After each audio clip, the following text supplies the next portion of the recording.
कभी गए भी हो एमपी? ऐसा भी क्या है एमपी में? 19 मार्च को फिर से एमपी सरकार कर्ज लेने जा रही है। खजाने को भरने के लिए कर्ज के बाजार में उतरी हुई थी। मध्य प्रदेश की मोहन सरकार एक बार फिर कर्ज लेने जा रही है, which is direct cash transfers with the लाडली बहन योजना। कुछ ही महीनों में मध्य प्रदेश ने हजारों करोड़ का कर्ज लिया और कुछ ही हफ्तों में 16,000 करोड़ से भी ज्यादा का, और उसी वक्त 370 डेवलपमेंट स्कीम्स भी रोक दी गई। तो सवाल ये उठता है कि क्या ये कर्ज ग्रोथ क्रिएट कर रहा है या फिर कोई गहरी प्रॉब्लम है जो ये छुपा रहा है। और ये सवाल इसलिए भी इम्पोर्टेंट हो जाता है क्योंकि ये कोई एक बार की इमरजेंसी बोरोइंग नहीं थी। पिछले 2 सालों से मध्य प्रदेश हर एक दिन एवरेज 125 करोड़ का कर्ज ले रहा है, और फिर भी रोड्स, हॉस्पिटल्स, स्कूल्स और मेट्रो जैसे जरूरी प्रोजेक्ट्स के लिए पैसा नहीं है। यहाँ कुछ तो गड़बड़ है, और आज हम एग्जैक्टली वही समझेंगे। तो सबसे पहले समझते हैं कि एमपी की फाइनेंशियल रियलिटी एक्चुअली है क्या, क्योंकि नंबर्स सुन के आप हैरान हो जाएंगे। सिर्फ मार्च 2026 में एमपी ने 3 राउंड्स में कर्ज लिए। होली के दिन 6,300 करोड़, फिर 5,800 करोड़ और फिर 16,200 करोड़। अब इस साल एमपी का टोटल बोरोइंग 89,000 करोड़ तक पहुंच सकता है। एमपी का total date 5.08 lakh crore cross करने वाला है, जो स्टेट के अपने बजट 4.21 लाख करोड़ से भी ज्यादा है। सोचिए, एक स्टेट जितना कमा नहीं रहा है उससे ज्यादा उसका कर्जा हो गया है। एमपी अकेले पूरे देश के टोटल स्टेट डेट का 5% से भी ज्यादा अकाउंट करता है, और पिछले 1 साल में एमपी की आउटस्टैंडिंग लायबिलिटीज में जो इजाफा हुआ वो उतना है जितना एमपी ने पिछले 20 सालों में लिया था। मतलब 1 साल का कर्ज 20 सालों के बराबर। एमपी का सब्सिडीज पे खर्च जीएसडीपी का 4.1% है, जबकि नेशनल एवरेज सिर्फ 2.7%। मतलब सिर्फ एमपी एसेट्स बनाने के लिए नहीं, रोज का खर्चा चलाने के लिए भी कर्ज ले रहा है। ये नौबत क्यों आई? इसके पीछे 2 क्लियर रीजंस हैं। पहला, लाडली बहना योजना।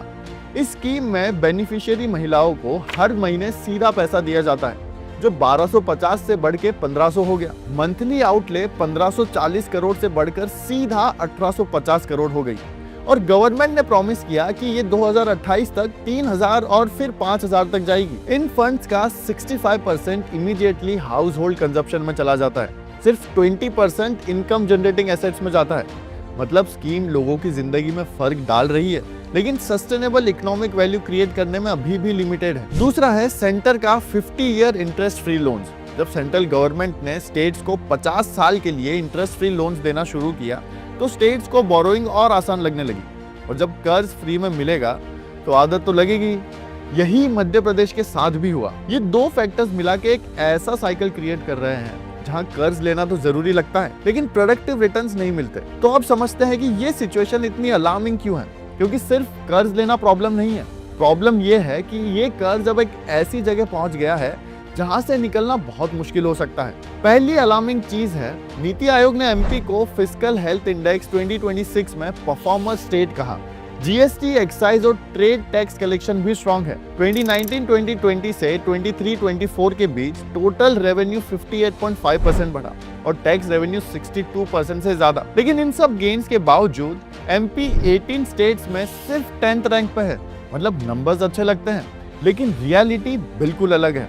दूसरी, कमिटेड एक्सपेंडिचर। 2024-25 में सैलरीज, पेंशन्स और इंटरेस्ट पेमेंट पे 1,17,945 करोड़ खर्चने का एस्टिमेट रखा है, जो टोटल रेवेन्यू रिसिप्ट्स का 45% है। मतलब हर 100 रुपए इनकम से 45 रुपए पहले से ही बुक है। तीसरी, डेट सर्विसिंग साइकिल। नए कर्ज का पैसा पुराने कर्ज का इंटरेस्ट चुकाने में जा रहा है, और एक सप्लीमेंट्री बजट में सिर्फ इंटरेस्ट पेमेंट के लिए 762 करोड़ अलग रखे पड़े हैं। डेट सर्विसिंग अब 2025-26 बजट का 14% कंज्यूम कर रहा है। और चौथा पॉइंट है कि 370 डेवलपमेंट स्कीम्स रोक दी गई हैं। आईटी इंडस्ट्री, मेट्रो रेल और प्रधानमंत्री सड़क योजना, ऐसे प्रोजेक्ट्स बंद पड़े हैं। ये सीधा एमपी के 2047 तक 2 ट्रिलियन की इकोनॉमी बनने के सपने को खत्म कर सकता है। अब ये तो हुई नंबर्स की बात, लेकिन इस पूरी सिचुएशन पे 2 बिल्कुल अलग पॉइंट ऑफ व्यू है जो सुनना बहुत जरूरी है। फाइनेंस मिनिस्टर जगदीश देवड़ा का कहना है कि ये कर्ज एक इन्वेस्टमेंट है लाइबिलिटी नहीं। उनके मुताबिक बोरोड फंड सिर्फ कैपिटल एक्सपेंडिचर के लिए यूज होते हैं, जैसे कि रोड्स, हॉस्पिटल्स और स्कूल्स में। गवर्नमेंट आर्ग्यू करती है कि एमपी ने अभी कुछ सालों में 14 से 15% ग्रोथ रेट अचीव की है और ये कर्ज उसी ग्रोथ रेट का फ्यूल है। सारी बोरोइंग सेंट्रल गवर्नमेंट की कंसेंट और कॉन्स्टिट्यूशनल फ्रेमवर्क के अंडर हो रही है। लेकिन फॉर्मर चीफ मिनिस्टर कमलनाथ इस आर्ग्यूमेंट से बिल्कुल अग्री नहीं करते। अपोजिशन का कहना है कि एमपी के हर नागरिक पे इफेक्टिवली 50,000 का पर कैपिटा डेट बर्डन आ चुका है और एक बड़ी आयरनी ये है कि स्टेट एक तरफ हजारों करोड़ का कर्ज ले रहा है और दूसरी तरफ अपने खुद का 1.1 लाख करोड़ यानी 33% बजट अनस्पेंड पड़ा है। अपोजिशन ने वेस्टफुल एक्सपेंडिचर का भी सवाल उठाया, जैसे कि 230 करोड़ का जेट प्लेन और 18 करोड़ सिर्फ मिनिस्टर्स के बंगलो रिपेंट करने के लिए। तो एक तरफ गवर्नमेंट कहती है कि ये इन्वेस्टमेंट है और दूसरी तरफ अपोजिशन कहती है कि ये डेट ट्रैप है। तो अब समझते हैं कि क्या एमपी पहला केस है या किसी और ने भी पहले ये रास्ता चुना है। सबसे करीब का एग्जाम्पल पंजाब का है। कॉम्पिटिटिव पॉलिटिकल पॉपुलिज्म के नाम पे सब्सिडीज इतनी तेजी से बढ़ी कि रेवेन्यू मोबिलाइजेशन साथ नहीं रख पाई। मार्च 2025 तक पंजाब का आउटस्टैंडिंग डेट 3,82,935 करोड़ था, जो जीएसडीपी का 47.30% है। इंटरेस्ट पेमेंट्स रेवेन्यू का 22% कंज्यूम करती है और डेवलपमेंट के लिए प्रैक्टिकली कुछ बचता ही नहीं है। इसका result near total economic stagnation हो गई और मैसिव ब्रेन ड्रेन भी। दूसरा एग्जांपल रियो डे जेनेरो का है। 2016 ओलंपिक्स के लिए मैसिव बोरोइंग की, फिर ऑयल प्राइसेस क्रैश हो गई। 2017 तक डेट टू रेवेन्यू रेशियो 270% तक पहुंच गया। हॉस्पिटल्स बंद हो गए, पुलिस और टीचर्स को सैलरी नहीं मिली, 22,000 फैमिलीज फोर्स इविक्ट हुई और 2018 में फेडरल गवर्नमेंट को रियो का सिक्योरिटी अपैरेटस अपने हाथ में लेना पड़ा। और इंडिया का 1991 इकोनॉमिक क्राइसिस भी याद करना जरूरी है, जब हैवी बोरोइंग के बाद देश आईएमएफ के सामने हाथ फैलाने पर मजबूर हुआ। और ये रिमाइंडर है कि बेल आउट की गारंटी किसी को नहीं मिलती। तो अब सवाल यह है कि एमपी इस सिचुएशन से कैसे निकले, और इसके लिए कुछ ऐसे एग्जांपल्स भी है जो क्लियर रास्ता भी दिखाते हैं। पहला स्टेप गोल्डन रूल फॉलो करना, मतलब सिर्फ कैपिटल इन्वेस्टमेंट के लिए कर्ज लो, रोज का खर्चा चलाने के लिए नहीं। इसका सबसे बेस्ट एग्जांपल ओडिशा है।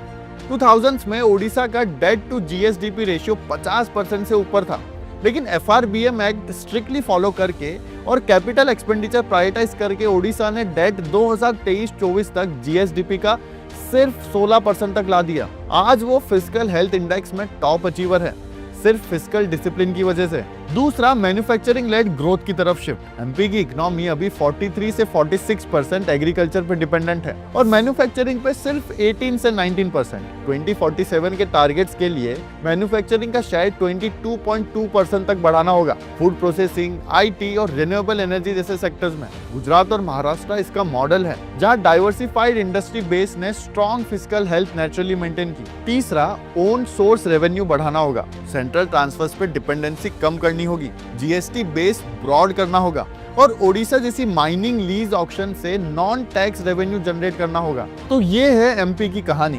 बाहर से परफॉर्मर लेकिन अंदर से डेट साइकिल में फंसता हुआ स्टेट। क्योंकि जब कर्ज डेवलपमेंट के लिए लिया जाता है तो वो एसेट होता है, लेकिन जब कर्ज सिर्फ पुराना कर्ज चुकाने के लिए लिया जाता है तो वो डेट ट्रैप बन जाता है। और एमपी अभी उस लाइन के बहुत करीब खड़ा है। आप इस टॉपिक पर क्या सोचते हैं कमेंट्स में बताइए।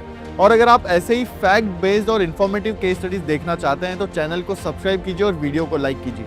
मिलते हैं अगले वीडियो में एक और इम्पोर्टेंट टॉपिक के साथ। जय हिंद।